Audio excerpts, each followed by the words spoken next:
If 0 is Marcus at the start and 10 is Marcus, the complete player, where do you think you are at right now?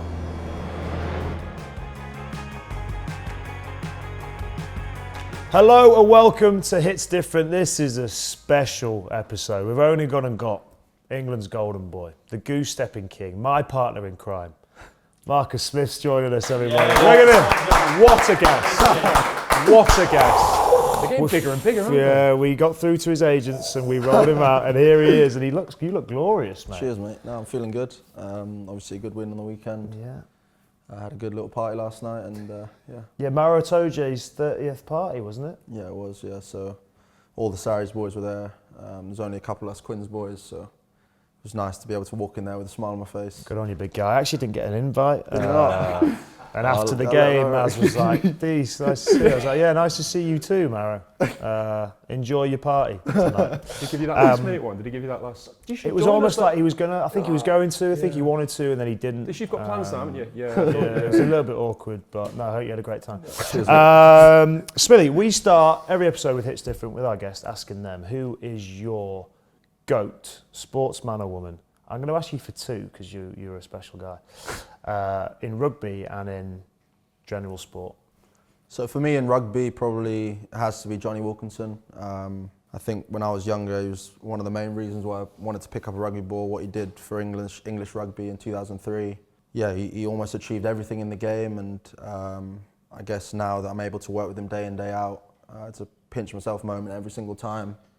His kicking's still miles better than me off his right foot, so I'm still chasing something. But no, I just think the way he held himself, the way he led from the front, the way he won big games and big finals, he's always been an idol of mine, and no, it's a pleasure working with him. And then in terms of other GOAT, probably Manny Pacquiao. I was born in the Philippines, lived there for a big part of my life, so. Yeah, just what he's done across multiple weight divisions, what he's doing now in the Philippines in terms of charity work. He's a remarkable guy, and no, it was an honour to meet him. You are known for your creative play, your flair play, your hitch kicking, head goes one way, straight through the line the other way. But what is it that you've been most proud of in a game? Something you look back, even though you're very humble bloke, sit there and go, God, that was special. Something that's made you do the fist pump behind there. What's the first thing that leads to where you go, that's cool? And also, talk us through the fist pump part. Yeah, the fist bump. I'm pretty out of control. I don't really know what goes on. You do love a fist pump. I know. It's a bit Andy Murray-esque, isn't it? It's always been there. Too much. I don't know why. I think there's just so much pent-up aggression. Every time you scored at a fist pump, it was getting more and more aggressive. I feel like it didn't used to be as aggressive. No. It means more. What's that It's one a bit moment different, I would say. Yeah, it does hit different. That one moment in a game where you go, oh, that was special. I think talk about that was very special. I think the chip kick I did scored against Wasps in COVID was quite cool. Just because I didn't really know what was going on, and obviously you guys know when you're in game, when you're in flow, it's sometimes you don't really know what's happening. But I just chipped it because I saw a bit of space, and I thought I was going to get absolutely wiped out by Dan Robson. And luckily I plucked it with one hand. That was pretty cool, just because I practiced that skill so many times, and it's one of them skills that don't normally come off. And I probably get told off for doing it too much. Big old fist but pump. it's, yeah, and then I scored in the corner, and shame there was no fans, but I was fist bumping to myself in the corner. I was there, mate. I was on the bench, so I was there. I got the best seat in the house for that one, and you rounded Jacob Umaga, didn't you? Too, which was quite nice of you. Who's like you? Obviously, you're your very own person, which is what I love about you. You don't conform. But who is the most skillful player that you've seen play that you've maybe thought? No, I'm not asking you to say. But is there people that in training or you've played against that you pick up things and you go, I love watching that guy play? Yeah, so obviously Antoine Dupont, I think everyone's going to say him, but the skills that he's able to do constantly in big pressure moments is unbelievable. You look at his year last year, he's won everything under the sun, and still there's very limited emotion and a lot less fist bumping than me. So yeah, I don't know. He's pretty bulletproof, to be honest. But no, just some of the skills he does: left hand offload, right hand offload, left foot kick, right foot kick. He's effectively toying with the defence constantly, and I know playing against him, it's a nightmare to review him, and it's one of them where you almost sometimes got to applaud, and it's a pleasure to play against him, to be honest. And some of the things you do, mate, in training, some of the things DC does in training is pretty remarkable. Again, left foot kick in, right foot kick in. With the football ball, he's pretty quality as well. Actually better with the football. No, it's a shame that's gone now. I know, we need to have a word, yeah. No, but I think, yeah, I enjoy watching you train and play, mate. And I've always done, ever since I was young. So, and the flashy hairstyles as well. Welcome back to Hits Different and the first episode of Mastermind with our special guest, Marcus Smith. Marcus, what was your specialist subject, please? Brighton of Albion. You have 60 seconds on the clock. If you don't know the answer, you may say pass. We can come back to it at the end. 60 seconds, please. The time starts now. What position did Brighton finish in the Premier League last season? 8th. Incorrect. What is the name of Brighton's owner? Tony Bloom. Correct. What nationality is Purvis Estupiñán? Colombian. Incorrect. Oh, God. Who is Brighton's all-time leading goal scorer? Danny Welbeck. Incorrect. Glenn Murray. In what year did Brighton return to the Premier League after a 34-year absence? 2017. Incorrect. 16. Yeah. What is the capacity of the Amex Stadium to the nearest 1,000? 32. Correct. Which player commanded Brighton's record transfer fee paid? Jorginho Rutter. Correct. How old is Brighton player James Milner? 37. 38. Incorrect. Which player was their biggest ever transfer out of the club? McAllister. Incorrect. Which club? I've started, so I'll finish. Which club was Fabian Hürzeler managing before Brighton? I shouldn't have finished because he doesn't know. The answer was St. Pauli. Marcus Smith, on your specialist subject of Brighton and Hove Albion, who you are a season ticket holder for, you got 3.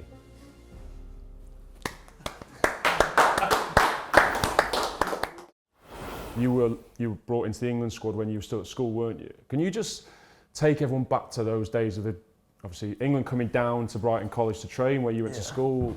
I don't know whether that's just because Eddie liked the seaside, the fresh air, or he wanted you to come and train with him, but what that was like, how that's come about as he come to speak to you, and then just talking to your mates in class going, I'm going to go and train with England tomorrow, and how that felt and everything about it. Yeah, so I found out England were going to train at Brighton College because Japan, Japan originally had their base at Brighton College, and this was miles before Eddie got the job with England, but we played Brighton College against Sussex under 17s or 16s at Brighton Rugby Club, and I was having a decent game, and then I got concussed. And then apparently my head coach, Mr. Boy, who I'm still in contact with now, told me that Eddie was wanted to help me and all this stuff, and obviously I didn't read too much into it. Obviously I knew he's a legendary coach with what he did with Australia and South Africa and these sort of teams, but to have a professional coach at the age of 15, 16, I guess, look at me and want to help me was pretty nice. And then lo and behold, 4 years later, three or 4 years later, he's my England head coach. And I think the opportunity he gave me at such a young age, being able to train with my idols that I looked up to, I think in the camp at the time was, I think you were there down in Brighton for my first camp, Cipriani, who I always looked up to as a fly half. Just that opportunity at such a young age was class, to be honest. It was a bit of a showing off point with my schoolmates, but it was one of them where I was able to test myself against the best, obviously professional players and also England internationals, whilst I was still young, whilst I was still developing, whilst I was still learning. And I guess to be able to do it in the home comforts of my school was pretty cool. And it was a weird one because I had a maths exam that morning, had to hand in my paper early. I was wearing my rugby socks, ready to go, and I was one of those, I guess, overconfident kids to hand in my maths exam early, leave the sports hall because I said I'm training in a minute. So with England, I remember I was training and then Eddie saying there's this young kid and I'd known about him because Harlequins, he trained, you're doing a session with us at Quins, and I'll never forget me putting a ball just behind him, one of the sessions, and he went, Danny, could you just put it in front of me, please? I remember I was like, okay, right, I'll put it somewhere, mate. I'll put it somewhere.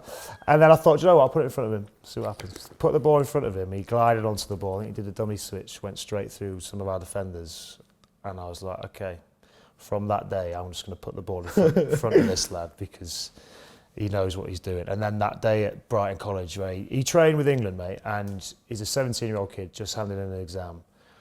And he was one of the best players on the park. And instantly the whole team went, okay, this kid's special. I can't wait to see him, you know, and the potential that he's got.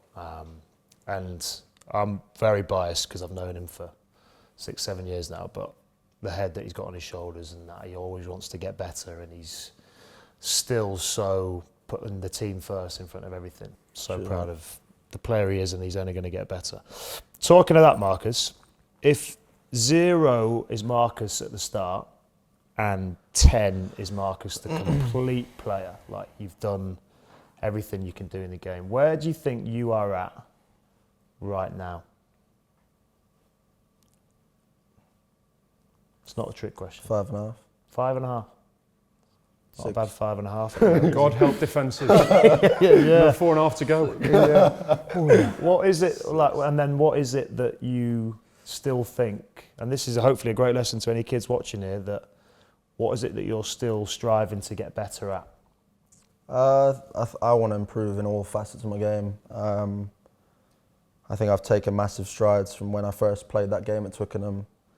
In the double header, I think it was, getting knocked out by Tikkaratuma.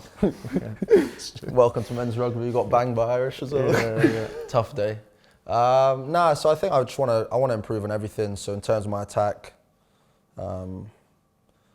my range of passing, long, short, deception on the ball, running game.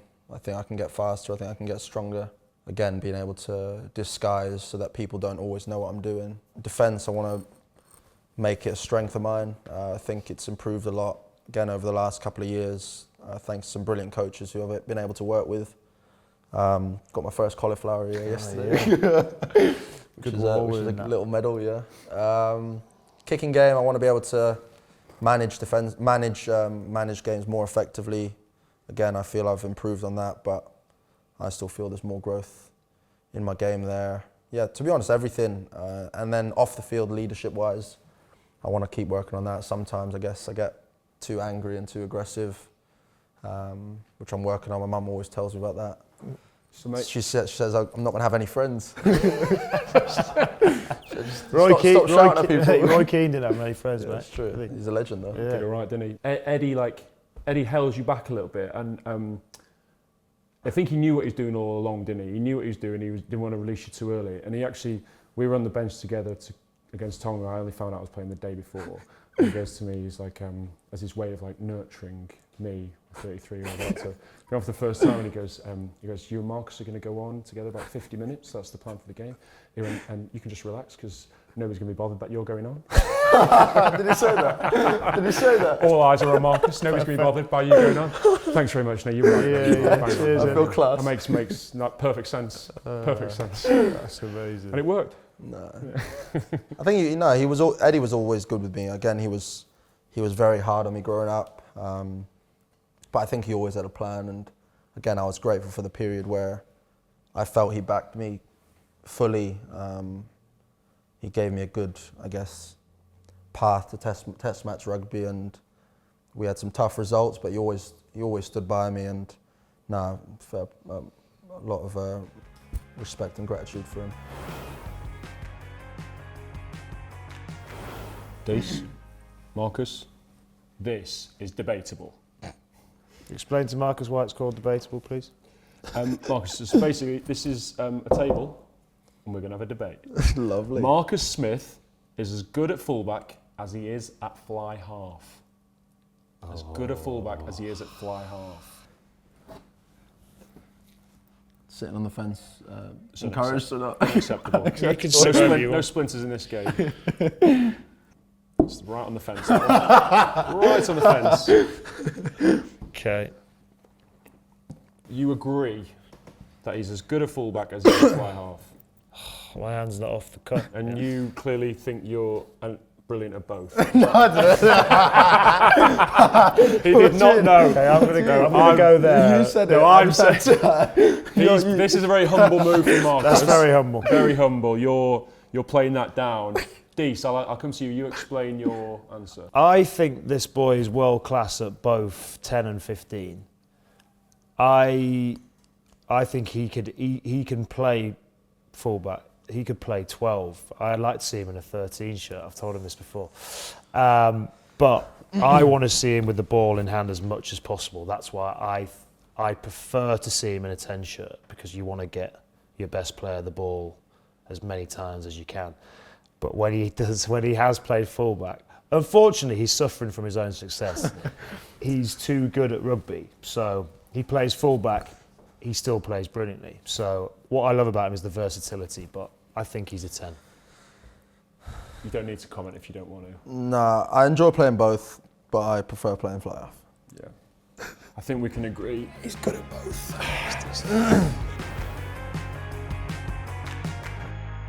Welcome back to Hits Different, guys, and Marcus, it's a special part of the show. It's quiz time. Quiz time. Quiz time. Every week, we're all going to represent one of our brilliant, fantastic subscribers. If you're not subscribing yet, then you should be, because you're in with a chance of winning a shirt from our special stash bin, which you're going to dip your hand in and pick something in a minute. So Marcus, this week you are representing Jessica Birtles. So Jessica, could be a lucky day. Yeah. Aki, Mark Chapman. Oh, Chapman. Chapman. It could be the Chapman. If it is, let us know. Which is great. And I'm representing Sophie Clark. So, Soph. here we go. Eyes down, ready to go? Quizmaster. Yeah, rules really simple. When you know the answer, just shout the answer and you're in. The bold guy looked like this week. Blown up Dr. Evil. Mental. Even worse. Decent. Right, okay, I'm cheers, close to Aki. reading mini-me. My Yeah. hair's nearly gone. Right, here we go. Rugby's the first question. Who am I? This is my pathway. Leicester, Saracens, Leicester, Breve, Natal Sharks. Andy Good. Yes. Worcester Wasps and Newcastle. He's in there, 1 point. Here we go. Tennis. Who's currently world number one in the men's rankings? And what's Alcaraz. No, So he's out now. he's out. Aki. Djokovic. That's mental. Is it? Oh, is there a guy called Stepanov? I think there is. There is someone like that. Is there? I think there is it not? It's him? not. No, I think we'd be Right. here all day. It's Yannick Sinner. He's an Italian. Oh, Sinner. Sinner. That's right. That's Sinner right. the winner. Cinnamon. That's what I meant Boxing. when I said Djokovic. Boxing. How tall is Tyson Fury in feet and inches? 6'9". Correct. Snooker. How many balls are on the table at the beginning of a game? All of them. 22. Correct. Flipping hell. Oh my. That's good maths. That's good maths. That wasn't He maths. knew He it, he knew knew that. it. There's no way that's maths. You've You got just to give count the No, man I respect. counted them. 15. did, 15 plus 7. Yeah. Everyone forgets the white ball. It's on the table. The heaviest player in this year's Six Nations was Posolo Tuolangi for France. Oh, yeah. What's his weight in kgs? 3, 2, 1. Somebody on the panel has got the actual right answer. Mr. Marcus Smith, everyone. Mr. Wow. Marcus Smith. Well done, 2 Marcus. points. Well done, Marcus. Could be. 149 I'll be willing to give him kgs. 2 points for that one. The winner is Danny Kerr. Thanks, guys. Well, Go last. The only answer was Andy Good. I'm not the winner. Sophie Clark is the winner. Yes, Well done, Sophie, Sophie. There's a Sophie. shirt coming your way, which Should we let Marcus Marcus? Smith is going to touch, which makes it even more valuable. Put your, have a look in there, Mark. What have you Let's got see there? you've got in there? Oh, it's the bottom of Is that the new Blue Gazette? This is the blue Gazette, the best flavour, guys. Oh, it looks lovely. Sophie's getting that. Sophie, you're going to get that after Marcus has drunk it. Half drunk Marcus Smith drink. That'd be. That's actually worth That what? DNA on Shirt, eBay. isn't it? And then we got. He's pulling it. Oh, look at this. It's lovely stuff. Wow. What is that? Is retro. there a story to this? That is an old school Harlequin shirt. I think we're looking around the 2008-9 era here. We're maybe talking Stade Francais, Nick Evans last minute drop goal sort of stuff. The one you wore maybe for that game. I think it might be actually. So Sophie Clark, well done. We're going to sign that and send it to you.